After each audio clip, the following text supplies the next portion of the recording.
Hello friends, welcome to at this channel. In today's video I will discuss about UJT relaxation oscillator. तो इसमें जो main word है वो क्या है, ऑसिलेटर। तो देखिए जो ऑसिलेटर है, ऑसिलेटर होता क्या है हम कह सकते हैं basically oscillators are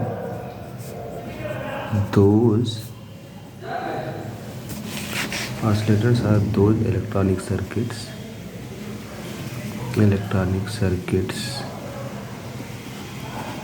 which are used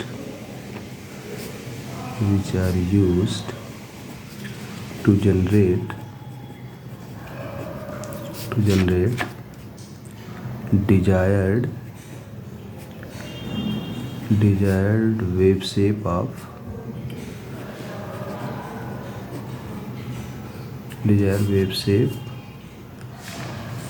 and desired frequency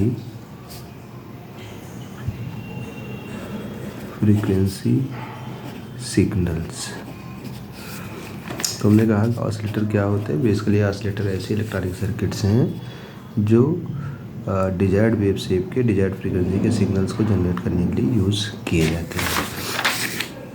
तो यहाँ पे देखिए क्या है, this is the UJT relaxation oscillator. यहाँ पे क्या किया जा रहा है, यूजेटी का यूज करके एक ऑसिलेटर बनाया जा रहा है जिसको हम क्या बोल रहे हैं, that is the UJT relaxation oscillator. तो ये रहा इसका सर्किट। देखिए इतने को, ये क्या है इसमें, दिस इज द यूजेटी। ये क्या है, यूजेटी है। इसके बेस 1 पर एक एक्सटर्नल रेजिस्टेंस R1 कनेक्ट किया गया है। इसी तरह से बेस 2 पर एक एक्सटर्नल रेजिस्टेंस R2 कनेक्ट किया गया है। इसके इमीटर से एक रेजिस्टेंस R और एक कैपेसिटर C कनेक्ट किया गया है। इसको अगर हम देखें, इस सर्किट को कुछ इस तरह से बना सकते हैं। देखिए इसमें ये इतना जो है, ये इतना यूजेटी है, ये एक्सटर्नल रेजिस्टेंस R1 है, ये एक्सटर्नल रेजिस्टेंस R2 है, ये रजिस्टर R है और ये कैपेसिटर C है। तो देखिए इसमें होता क्या है, यहाँ पर ये एक एक्सटर्नल सोर्स है VBB, voltage between base to base. तो अगर जो है इस स्विच को क्लोज किया जाता है, तो इस स्विच के क्लोज करने से क्या होगा, यही जो वोल्टेज है, this same voltage will appear between the points A and B and between the points C and D। जैसे ही हम स्विच क्लोज करेंगे तो ये वोल्टेज इन दो पॉइंट्स और इन दो पॉइंट्स के बीच में अपीयर होगा। तो जब यहाँ पे अपीयर होगा तो इस वोल्टेज की वजह से इस पॉइंट पर एक वोल्टेज आएगा, पॉइंट N पर एक वोल्टेज आएगा। ये जो पॉइंट N है, इस पॉइंट N पर एक वोल्टेज आएगा जिसको हम वोल्टेज डिस्ट्रीब्यूशन लॉ से फाइंड आउट कर सकते हैं। जिसका जो मान होगा वो कितना होगा, इसका मान होगा Vn इक्वल टू होगा RB2 plus R2 divided by RB2 plus R2 plus RB1 plus R1 plus RB1 into VBB। Simply जो है वोल्टेज डिस्ट्रीब्यूशन लॉ से फाइंड आउट कर सकते हैं। जैसे आप जानते हैं कि अगर ये दो रेजिस्टेंसेज हैं,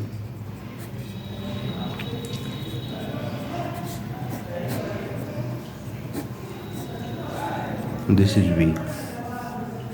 If these two resistances are connected in series, then voltage at any resistance will be equal to VR1 will be equal to R1 by R1 plus R2 into V, इसके बराबर होगा। तो सेम चीज़ यहाँ पर भी वही किया गया है। इस पॉइंट पर जो वोल्टेज होगा, इतना रेजिस्टेंस डिवाइडेड बाई इतना प्लस इतना मल्टीप्लाइड बाई ये voltage.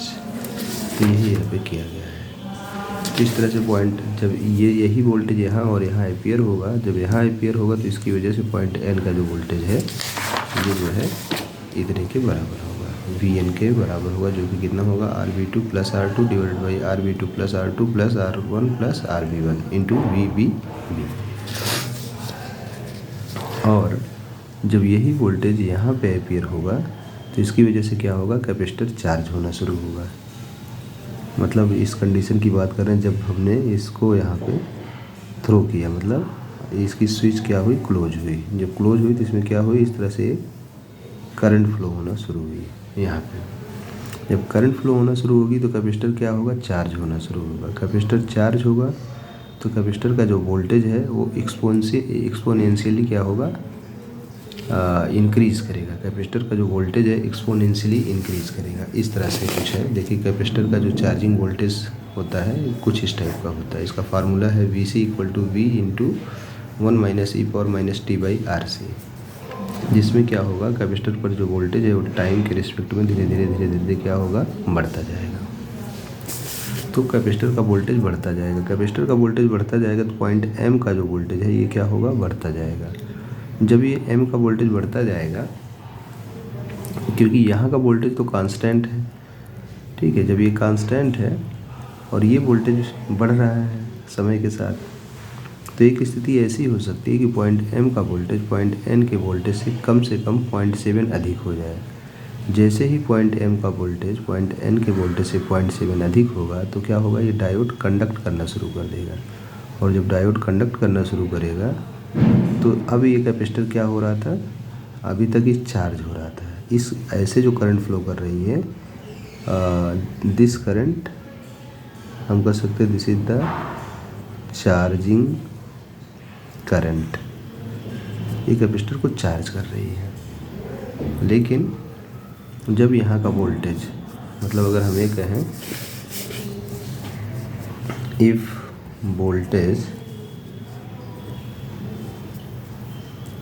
Voltage at M minus voltage at N, जैसे ही ये 0.7 होगा तो क्या होगा, देन डायोड स्टार्ट्स कंडक्टिंग। तो डायोड जो है वो क्या करेगा, कंडक्ट करना शुरू कर देगा। और जैसे ही डायोड कंडक्ट करना शुरू करेगा तो क्या होगा, एंड ड्यू टू दिस, जब ये डायोड कंडक्ट करना शुरू करेगा तो due to this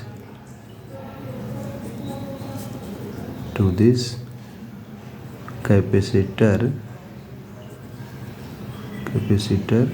starts discharging. Capacitor क्या होगा, डिस्चार्ज होना शुरू होगा। कैसे डिस्चार्ज होगा, इस पाथ के थ्रू डिस्चार्ज होगा, ऐसे।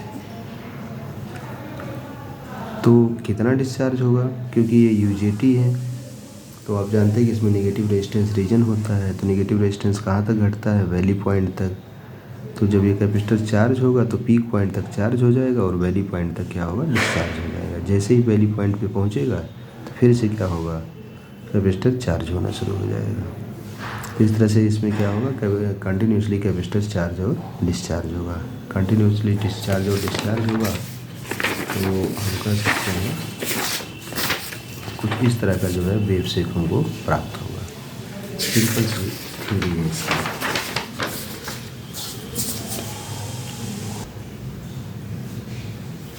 देखिए इसकी थ्योरी को हम कुछ इस तरह से पॉइंट वाइज लिख सकते हैं। जैसे when we close the switch, voltage VVV will appear at the points A and B। इन दो पॉइंट्स के बीच में अपीयर होगा। And this voltage VVV at the points C and D। मतलब हमने जो है ये कहा कि जैसे हमने स्विच को क्लोज किया तो यही वोल्टेज AB और CD के बीच में क्या होगा, अपीयर होगा। From this voltage VVV capacitor start charging. Capacitor क्या होगा, चार्ज होना शुरू होगा। और कैपेसिटर चार्ज होना शुरू होगा तो कितनी देर में चार्ज हो जाएगा, ये किस पर डिपेंड करेगा, it's charging time will depends on charging time constant. ये कैपेसिटर के चार्जिंग टाइम कांस्टेंट पर डिपेंड करेगा। तो कैपेसिटर का जो टाइम कांस्टेंट होता है, टाइम कांस्टेंट, ये देखिए कितना होगा, ये इस पाथ के थ्रू चार्ज हो रहा है तो इस पाथ में रेजिस्टेंस क्या है, R, और कैपेसिटेंस है C। इसका जो चार्जिंग टाइम कांस्टेंट होगा वो क्या होगा, R × C। तो किसी भी कैपेसिटर का टाइम कांस्टेंट जितना ज़्यादा होता है वो कैपेसिटर क्या होता है, उतनी ही देर में चार्ज और उतनी ही देर में डिस्चार्ज होता है। तो क्योंकि चार्ज हो रहा है इस R और C के थ्रू, तो हम कह सकते हैं इसका जो चार्जिंग टाइम कांस्टेंट होगा R × C होगा। R का मान ज़्यादा है इसलिए हम कह सकते हैं कैपेसिटर हमारा क्या होगा, देर में चार्ज होगा। तो जब ये चार्ज होते होते यहाँ का वोल्टेज, यहाँ के वोल्टेज से 0.7 अधिक हो जाएगा तो क्या होगा, यहाँ का वोल्टेज, ये कैपेसिटर डिस्चार्ज होना शुरू होगा। यही इसमें लिखा गया है।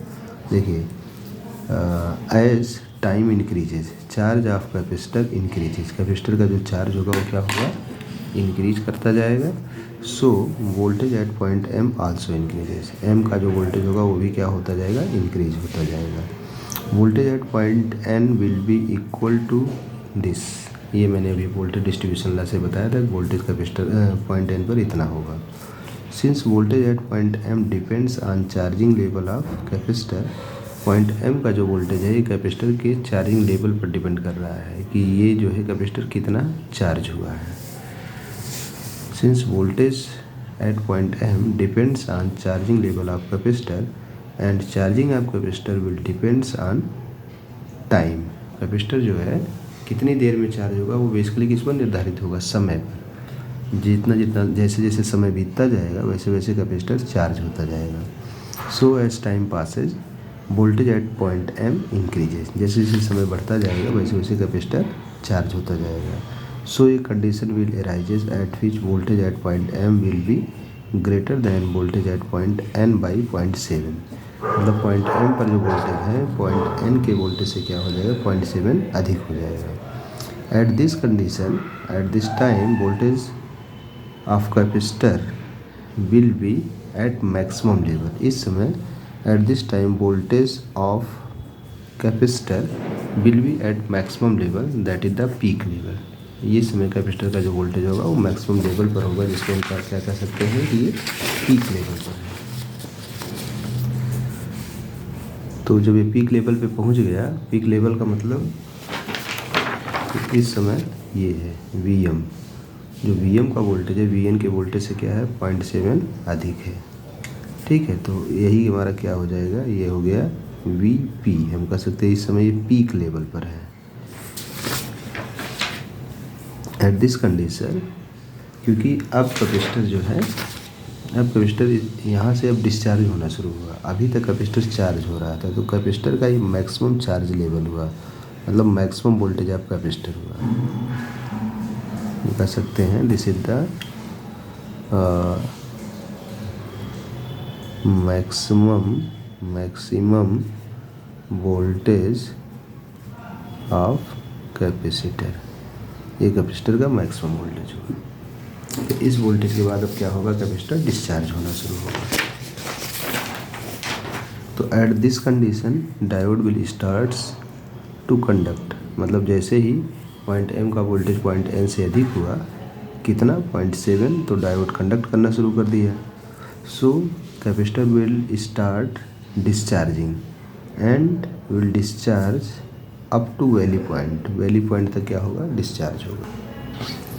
And discharging time of capacitor will depend on discharging time constant of capacitor. देखिए कैपेसिटर डिस्चार्ज किस पाथ के थ्रू हो रहा है, कैपेसिटर डिस्चार्ज हो रहा है इस वाले पाथ के थ्रू। तो इस पाथ के थ्रू जब डिस्चार्ज हो रहा है तो इस डायोड का कुछ न कुछ अपना क्या होगा, रेजिस्टेंस होगा। डायोड फॉरवर्ड बायस में है तो हम कह सकते हैं इसका कुछ न कुछ हम कह सकते हैं फॉरवर्ड बायस रेजिस्टेंस होगा। तो ये रेजिस्टेंस प्लस ये रेजिस्टेंस प्लस ये रेजिस्टेंस, इस पाथ में ये 3 रेजिस्टेंस है और ये कैपेसिटर है। तो इसका जो टाइम कांस्टेंट हो जाएगा वो कितना हो जाएगा, इतना प्लस इतना मल्टीप्लाइड बाई इतना, क्योंकि ये Rb2 का मान बहुत कम है और ये भी रेजिस्टेंस छोटा ही है। डायोड का फॉरवर्ड बायस रेजिस्टेंस बहुत कम होता है, इसलिए तीनों रेजिस्टेंसेस बहुत कम हुए। कैपेसिटर का जो भी मान हो तो इन तीनों रेजिस्टेंसेस का सम जो है ये कम होगा, इसलिए जो है कैपेसिटर क्या हो जाएगा, जल्दी से डिस्चार्ज हो जाएगा। So capacitor will start discharging and will discharge up to valley point. Discharging time of capacitor will depend on the discharging time constant of capacitor, which will be equal to T discharge RFD plus RB2 plus R2 into C। RFD मतलब forward bias resistance of diode, diode का forward bias resistance हमने लिया है। सिंस RFD plus RB2 plus R2 is less, बहुत कम है, hence capacitor will discharge quickly, इसलिए कैपेसिटर क्या हो जाएगा, बहुत जल्दी से डिस्चार्ज हो जाएगा। And will discharge up to, कहाँ तक डिस्चार्ज होगा, तो up to valley point, valley point तक क्या होगा, डिस्चार्ज हो जाएगा। तो अब इसमें देखिए एक चीज़ आप जान रहे हैं कि जैसे ही ये कंडक्ट करना शुरू हुआ तो इस डायोड इस पॉइंट N का वोल्टेज क्या होता जाएगा, डिक्रीज होता जाएगा। तो डायोड का फॉरवर्ड बायस वोल्टेज बढ़ता जाएगा। इसीलिए क्या होगा कि ये कैपेसिटर डिस्चार्ज होता जाएगा। तो इस तरह से डिस्चार्ज कहाँ तक होगा, वैली पॉइंट तक डिस्चार्ज होगा। तो जब ये फुली डिस्चार्ज हो जाएगा वैली पॉइंट तक, तो इसका मतलब अब इससे कम वोल्टेज इसका नहीं हो सकता है। तो क्योंकि वोल्टेज इसको मिल ही रहा है, अभी भी मिल रहा है ये वोल्टेज इसको मिल रहा है, तो जब इससे ज़्यादा डिस्चार्ज नहीं हो सकता, यहाँ का वोल्टेज अधिक है, जैसे जब तक डिस्चार्ज हो रहा था तो इस वाले पाथ को फॉलो कर रहा था। तो जब ये और अधिक डिस्चार्ज नहीं हो पाएगा तो क्या होगा, इस वोल्टेज की वजह से, जो ये वोल्टेज यहाँ पे है, इसी वोल्टेज की वजह से फिर से क्या होगा, चार्ज होने लगेगा। और चार्ज होगा तो जब ये चार्ज होने लगेगा तो चार्ज होते होते फिर से जब यहाँ का वोल्टेज यहाँ के वोल्टेज से 0.7 अधिक होगा तो फिर क्या होगा, फिर से कंडक्शन स्टार्ट हो जाएगा, फिर से डिस्चार्ज होगा। तो इस तरह से कंटिन्यूसली क्या होगा, ये चार्ज और डिस्चार्ज होगा। इसकी वजह से एक हम इस तरह का एक वेव शेप प्राप्त कर सकते हैं। देखिए शुरू में क्या हो रहा है, शुरू में यहाँ का वोल्टेज हमने माना क्या, अगर हम इसमें कुछ एक डाटा लेंगे तो डाटा के बेस पे हम यहाँ का वोल्टेज फाइंड आउट कर सकते हैं। तो यहाँ का वोल्टेज जो भी है वो कांस्टेंट है। मतलब स्टार्टिंग में क्या हो रहा है, in starting condition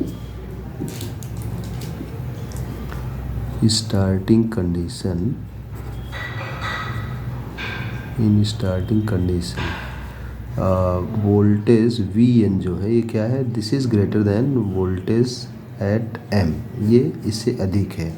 so diode is in reverse bias and hence open circuited. इसीलिए ये ओपन सर्किट की तरह से काम कर रहा है। मतलब शुरुआत में हम कह सकते हैं यहाँ पे डिस्कनेक्टेड होगा, ठीक है। जब ये डिस्कनेक्टेड होगा तो यहाँ से फिर करंट, तभी शुरुआत में करंट इधर से नहीं जा रही है, तो कैपेसिटर में करंट इधर से जाएगी तो कैपेसिटर चार्ज होगा। जब यहाँ का वोल्टेज ये चार्ज होता जाएगा तो यहाँ का वोल्टेज बढ़ता जाएगा तो यहाँ का वोल्टेज जैसे ही यहाँ के वोल्टेज से 0.7 अधिक हुआ तो क्या होगा, ये कैपेसिटर डिस्चार्ज होना शुरू होगा। और डिस्चार्ज होते होते कहाँ तक डिस्चार्ज होगा, वैली पॉइंट तक। तो हमने इसमें देखिए दो ग्राफ दिखा रखा है। एक ये ग्राफ जो है, ये ग्राफ कैपेसिटर की चार्जिंग और डिस्चार्जिंग को शो कर रहा है। कैपेसिटर इस तरह से एक्सपोनेंशियली चार्ज होगा और इसी तरह से एक्सपोनेंशियली क्या होता है, डिस्चार्ज होगा। जैसा भी हमने बताया कि इसका ये क्या है, TC है, कैपेसिटर का चार्जिंग टाइम है, जो कि ये यहाँ से यहाँ तक को शो कर रहा है, जो कि ज़्यादा होगा। और यहाँ से यहाँ तक का जो ये टाइम है, ये क्या है, this is the T discharge. तो कैपेसिटर का चार्जिंग टाइम ज़्यादा है, डिस्चार्जिंग टाइम कम है। तो ये एक्सपोनेंशियली क्या होगा, डिस्चार्ज भी होगा। तो इसे चार्ज होगा, डिस्चार्ज होगा, चार्ज होगा, डिस्चार्ज होगा। तो इसमें देखिए ये जो हमने कैपेसिटर पर जो वोल्टेज है उसको दिखा रखा है। ये जो वोल्टेज है, ये वोल्टेज यहाँ का वोल्टेज है, आउटपुट। मतलब अगर हम आउटपुट R2 के क्रॉस अगर आउटपुट लेंगे, मतलब बेसिकली अगर देखा जाए तो पॉइंट N का वोल्टेज, तो जब तक ये कंडक्ट नहीं कर रहा है तब तक पॉइंट N का वोल्टेज कांस्टेंट है, जो कि कितना होगा, Vn के बराबर होगा, ठीक है। लेकिन जैसे ही कंडक्शन स्टार्ट हुआ, ये क्या होगा, यहाँ का वोल्टेज धीरे धीरे डिक्रीज होना शुरू हो गया। बाकी जो है देखिए इसमें हमने फार्मूला लिख रखा है कि कैपेसिटर का ये जो है चार्जिंग वोल्टेज, कैपेसिटर जब चार्ज होता है तो कैपेसिटर के क्रॉस जो वोल्टेज है विथ रिस्पेक्ट टू टाइम इस तरह से इंक्रीज करता है, जिसका ग्राफ कुछ इस तरह का होता है। और जब कैपेसिटर डिस्चार्ज हो रहा होता है तो उस समय इस पर जो वोल्टेज होता है, वोल्टेज का जो फार्मूला होता है वो ये होता है, और इसका जो डिस्चार्जिंग ग्राफ होता है वो कुछ इस टाइप का होता है। तो इसी के बेस पे आप अगर इसको बनाएंगे तो इसका जो है इस तरह का हमको ग्राफ ऑब्टेन होगा, प्राप्त होगा। इसके बेस पे हम कह सकते हैं कि हमको इस तरह से एक वाइब्रेशन प्राप्त हो रहा है, ऑसिलेशंस हमको प्राप्त हो रहा है। तो इसलिए हम कह सकते हैं by using this type of circuit of UJT we can say this UJT will work as the oscillator. So we can say this circuit as UJT relaxation oscillator. Thank you. यदि वीडियो इन्फॉर्मेटिव लगी हो तो video को like करें, channel को subscribe करें, अपने दोस्तों में शेयर करें। Thank you.